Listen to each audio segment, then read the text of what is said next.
Need to remove a Google account from your Samsung Galaxy phone? Whether you're preparing your device for a new owner, adding a different account, or simply cleaning up old accounts, Samsung lets you do it in just a few simple steps. Removing the account from your phone does not delete your Google account permanently. It only disconnects it from the device, so your emails, photos, and files stored in Google services remain safe in your account.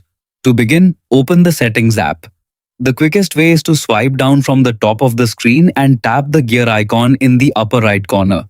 Inside Settings, scroll until you find Accounts and Backup. Tap it, then select Manage Accounts. This page displays every account currently signed into your device, including Google, Samsung, WhatsApp, Microsoft, and other services. From the list, choose the Google account that you want to remove. After opening the account details, you will see an option labeled Remove Account. Tap it once to continue.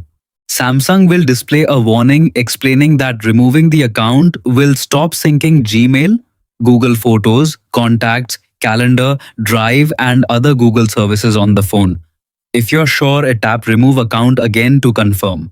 If your phone only has one Google account signed in, you'll be asked to verify your identity using your screen lock. Simply enter your PIN, password, or pattern to authorize the change. This security step helps protect your personal information from unauthorized access. After verification, the Google account will be removed from your Samsung Galaxy phone within a few seconds. That's everything you need to know.